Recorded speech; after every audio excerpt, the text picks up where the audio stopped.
చిరంజీవులు అంటే చావులేనివాళ్లా? కాదు, కలియుగాంతం వరకు జీవించమని నిర్ణయించబడిన వాళ్ళు. అశ్వత్థామ చిరంజీవి అయ్యాడు. వరం వల్ల కాదు, శాపం వల్ల.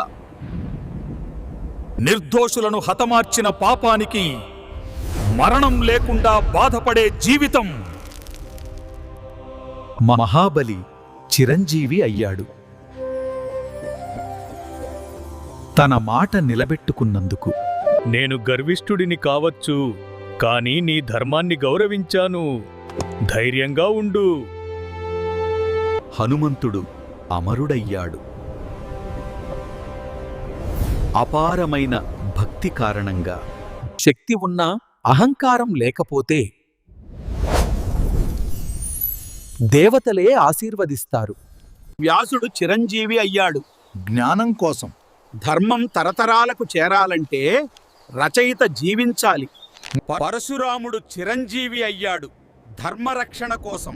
అహంకార రాజులకు అంతం చేయడానికి అవతారం మిగిలి ఉండాలి. శివుని పట్ల భక్తి కారణంగా మార్కండేయ అమరుడయ్యాడు.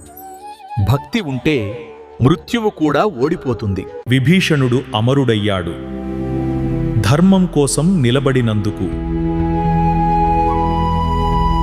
చిరంజీవులు దేవుళ్ళు కాదు, ధర్మానికి పెట్టిన జీవహామీలు. వాళ్ళెందుకున్నారు అంటే మనుషులు పూర్తిగా తప్పిపోకూడదనే. కృపాచార్యుడు చిరంజీవి అయ్యాడు. అస్త్రవిద్య నిలవాలని. వరం పొంది అందరూ అమరులవ్వరు, కొంతమంది శాపం పొంది అలా అవుతారు. దేవతలకు వరం, శాపం రెండూ సమానమే. ఫలితం ధర్మం. శక్తి ఉన్నవాళ్లు చాలామంది ఉన్నారు, కానీ బాధ్యత ఉన్నవాళ్లు కొద్దిమంది. పరశురాముడు కల్కికి గురువు, హనుమంతుడు ధర్మబలం, వ్యాసుడు జ్ఞాన సాక్షి, అశ్వత్థామ పాప ఫలితం. వాళ్ళు వ్యక్తిగత కోరికల కోసం కాదు, లోక ప్రయోజనమే వారి జీవితం. కాలం వాళ్ళని కాపాడుతుంది.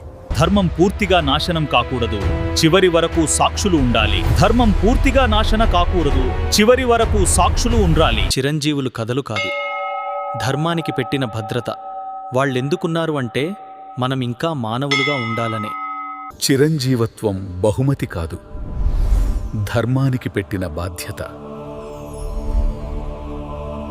వరమో శాపమో కాదు, లక్ష్యం ఒక్కటే, వాటైటు ధర్మం. కాలం నిరంతరం ప్రవహిస్తుంది, జ్ఞానం శాశ్వతంగా ఉంటుంది. చిరంజీవులు ఉన్నారంటే మనుషులకి ఇంకా ఆశ ఉందని.